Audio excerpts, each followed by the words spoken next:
Okay guys, today I'm making some smothered chicken. So I was just going to show you all just a little step-by-step how I make my smothered chicken. Here is just my chicken. I have legs, I have thighs and wings in here that I've marinated in mustard and some all-purpose Greek seasoning. And I'm going to deep fry it here in my oil, in my pan here. It's a big pot actually. And so that's going to be the first step. I'm going to flour it. I have my flour here, and then I'm going to deep fry it. Okay, and so that my chicken will cook evenly, sorry about the steam, I am frying my thighs together. I'm going to fry my legs together, and then I'll fry my wings together. So right now, these are the thighs that are deep frying.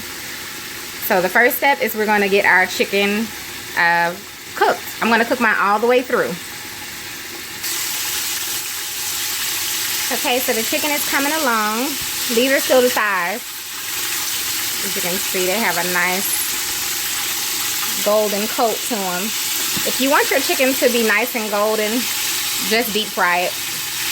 You can have it golden, you know, when you pan fry it, but deep frying it gives it an even, you know, color. All right, so we'll continue when we are about done with the chicken.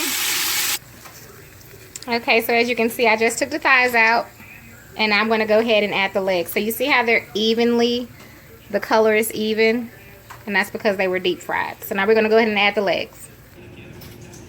Okay, so you all can see that my chicken is done, evenly colored, because it was deep fried.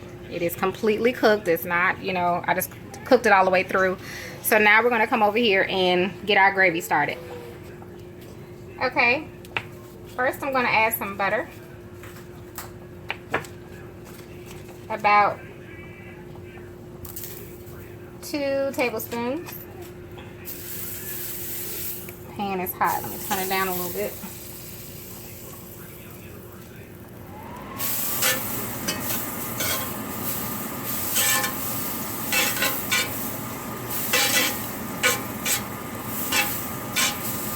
And those that have watched me make gravy before, next we're going to add some flour.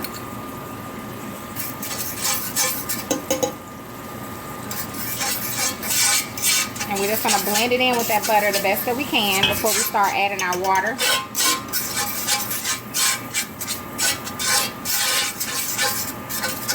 And you don't have to do it this way because you can always go back and just add flour to your water.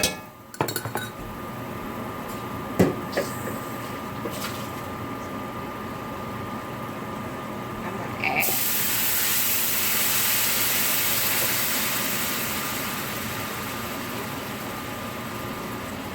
I'm gonna add a little water before I add my seasonings. I'm gonna get that blended in first. And I'm just gonna turn my heat up a little bit so I can get it to boil first. Now the other way you can do this is you can add water to your skillet and then, or your pan, and then you can well, because I'm doing my smothered chicken on top of the stove, that's why I'm doing it this way. There's other ways I've made. Of course, I made smothered pork chops, and you all have seen that I did not do it this way. But since I'm cooking on top of the stove today, I decided to go ahead and make my gravy in my pan. But you know, you can just add water. You can blend your flour and water together, or you can use cornstarch. There's all types of ways to make gravy. So don't think you have to do it one way or the other. So I'm going to let that come to a boil. I have my chicken flavor. It's a chicken bouillon flavor. I'm going to add that.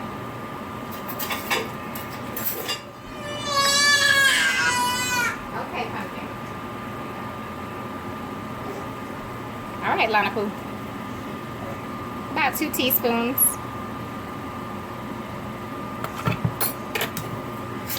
Blend that in.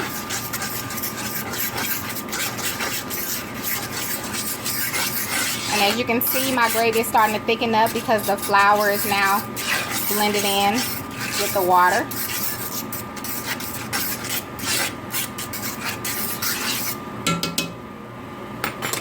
I'm going to add some onions. That's optional if that's something you want to add to your smothered chicken. Sometimes I add bell peppers too. Just all depends on the type of mood that I'm in.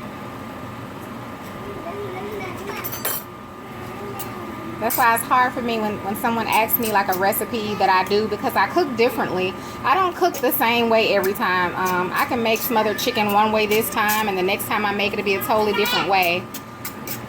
But the end result is always the same. Alright, Pumpkin. Alright, so now I'm going to add a little more water. So doesn't that look good? Okay, we're going to add also some, I'm just going to add a little of my all-purpose Greek seasoning. And I'll show you all too the, okay, Lana.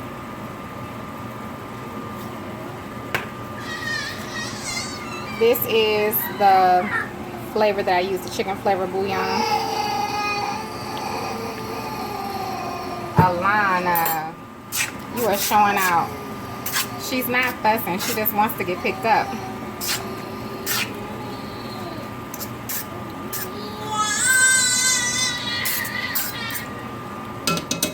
Alright, I'm going to add a little more water before I add my chicken.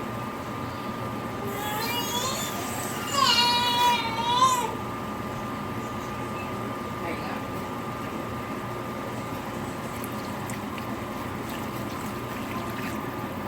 Now, you can always go back, like I said, and add more flour. That's going to be all the gravy that I add, because once I add my chicken to it, it's going to be a little much. I don't want it to be too overcrowded and too full. And I'm going to take about that much flour, and I'm going to show you the other way that you can do it. If you just say this was just water.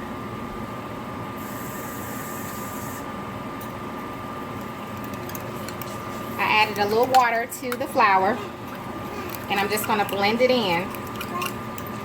You don't ever want to add just flour to water, like just the dry flour to the water, because it'll clump it up. It'll just be clumps sitting in there. So you blend your flour with some water separately first. Make sure you get all the clumps out, or at least as many as you can, as I'm doing here. So you can't really see any clumps in there because I've stirred it all up and blended it in and broke them down. And once you've done that, then you can add that like that, and it'll blend in without making it clumpy. And if you get a few clumps, that's okay, because they'll boil out, they'll blend in and break down. You just don't want to have a whole bunch of white clumps. And if you just don't like to use flour, you know, you can use cornstarch. Cornstarch don't clump up on you.